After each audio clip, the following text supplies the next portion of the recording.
I set up 2 of my friends, but now he's been catfishing me by pretending to be her on her phone to check up on our friendship, and after getting caught, he's convinced her that I'm the problem.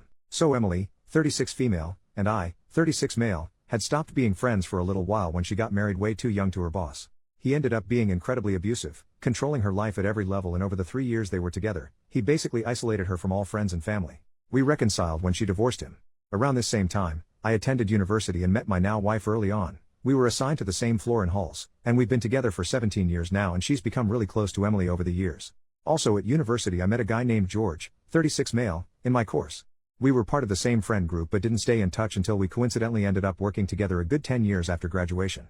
I ended up introducing George to Emily and they started a relationship. A year or so later they moved in together.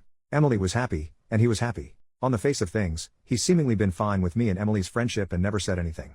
But over the past few weeks I started getting texts from her, sometimes late at night, that were just off.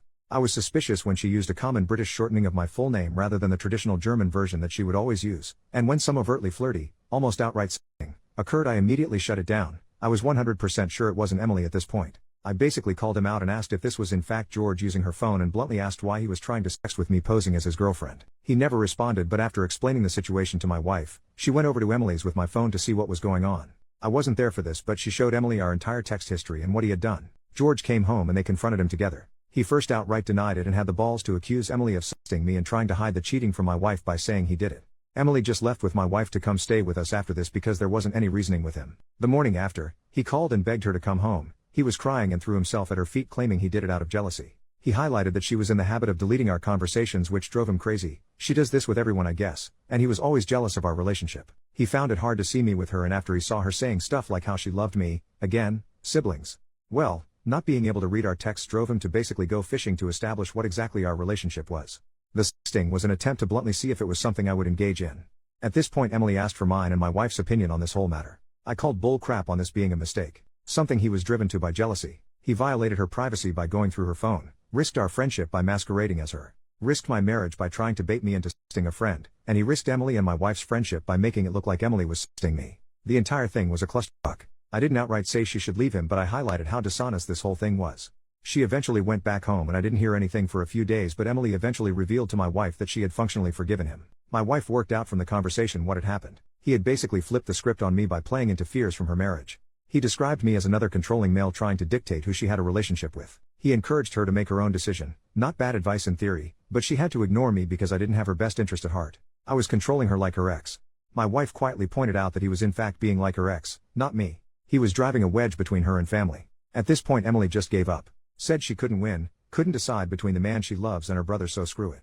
Let's pretend it never happened. We haven't really spoken since. Apparently part of forgetting this ever happened is also giving into his worries about our friendship. Every time I try and bring up what he did, I've either been ignored or told to stay out of it.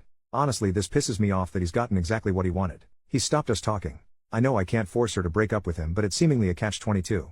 I can't push her to make a decision about what he did whilst he's got her convinced I'm controlling her. I rarely see George at work and he's rightly kept the heck away from me. I was tempted to bring my sisters into this clusterfuck, tell them what happened, they love her like a sister too, and see if they can talk some sense into Emily, but that's somewhat manipulative too. So any advice here? Let shitty sleeping dogs lie? Try and get her to deal with what he did rather than sweeping it under the rug? First update. So, I followed the general advice of just leaving the entire situation alone. I agree any interference from me or my family would be manipulative and controlling, even if we mean well. So, I haven't really spoken to Emily since slightly before Christmas, but her mother contacted me a little after New Year's to ask if I knew what was going on with her. Emily's cousin back in Germany had contacted her mother saying she had turned up on her doorstep, having flown in from the UK on the 4th after apparently breaking up with George. According to her mother, Emily had come back to our hometown for the holidays. She brought George and at some point they ran into her ex-husband at the pub. For context, we grew up in a tiny village in the ass end of nowhere. There's literally nothing to our village but a pub, a post office and small supermarket. Her ex still lives where we grew up. So this is all information relayed to me by Emily's mother, but apparently at some point George approached Emily's ex-husband and asked for some advice. George is familiar with the story of their relationship and know how controlling he was, and why they divorced. Somewhat to her ex-husband's credit, he apparently refused to answer any questions and quietly approached Emily's mother to relay what he had asked. Now this is according to him, and George denies it, but he said George asked him how to handle me in terms of my friendship with Emily. I've no idea what Emily's ex-husband's motivation was here, but they've been divorced for a decade now and he hasn't contacted her in this time, so I'm inclined to believe it wasn't further attempts at interfering with her life. Maybe it was actually manipulation. Maybe in the decade since they've divorced he's become a better man. Who knows?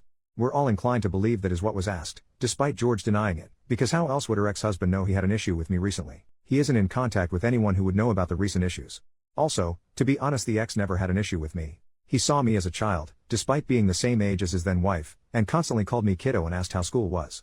It would be a very specific shot in the dark on his part to assume George had an issue with me without George saying so himself. So, her mother told Emily what George had tried to do and pointed out that her boyfriend is now trying to emulate her ex-husband's behavior and encouraged her to confront him over this and also what happened over the last month rather than ignoring it. Nobody was privy to the discussion they had, but he left sometime after it to return to their shared home, and she stayed with her mother, saying they had broken up. She stayed with her mother until the day after, where she, without any warning, left for Germany. The cousin she's staying with assures us she's relatively fine. She's just overwhelmed and embarrassed she let this happen again. She couldn't handle being where she might run into either ex, so staying with her mother was off the table and she just ran somewhere far, but safe. I still haven't spoken to Emily. I've sent her a message with some condolences and reassurance that she will always have a home here in the UK. I've decided to continue to give her space whilst making it clear I am there for her. She hasn't responded, but I assume this is just out of awkwardness over what happened and how technically George was once my friend. He hasn't spoken to me either and I haven't seen him at work at all. So yeah, not a happy ending per se. It shouldn't have taken her abusive ex getting involved for a resolution, but as people predicted, George was being abusive and he would repeat that behavior. I suppose it was relatively painless that he showed his true colors so emphatically without much further abuse. This could have dragged on. Thanks for the advice. Me staying out of it didn't make this any easier for her, but it probably avoided making it worse. Second update, I jumped the gun a little with the previous update, and looking back I hadn't actually spoken to Emily and it was all second-hand information.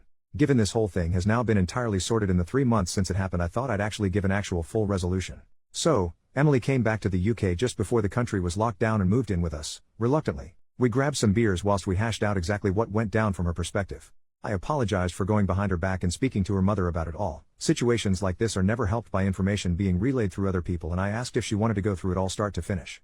Basically, she buried her head in the sand the day she found out he had been trying to s me as her. It was just too much.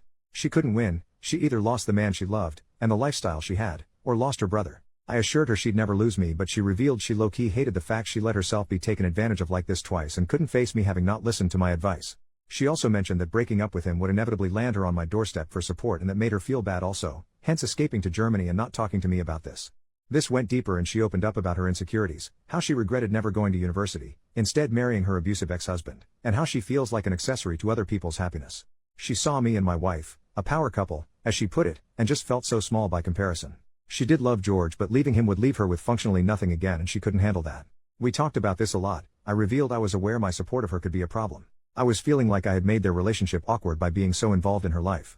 It might have been hard for George feeling like her boyfriend whilst I was there picking up her tabs, doing the DIY and basically acting like a father coddling his child. I asked if my, with retrospection, financial support of her tied into this feeling of inadequacy, like I was dragging her along for my ride, and she said it was a problem. She felt trapped when the relationship ended because she had no independence or true control. Whilst I would never use my position to control her, she would still be living by someone else's good graces.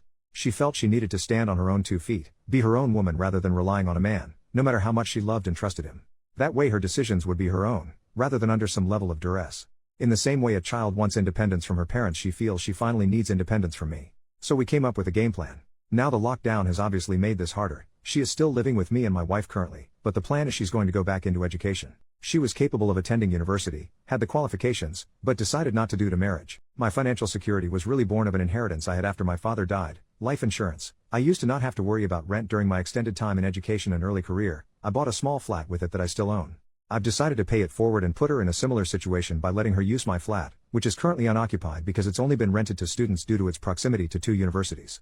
Yes, this is me financially supporting her, but in a strictly limited way. No more covering errant bills, paying for holidays, or footing the bill when we socialize. She will not pay rent, but she will cover all bills on the flat, and she moves out the moment she's working. She didn't love the idea of me owning her home, but I called it my last act as that guy in her life, the pseudo-brother, father, sugar daddy, best friend. After this we'll just be independent siblings and best friends.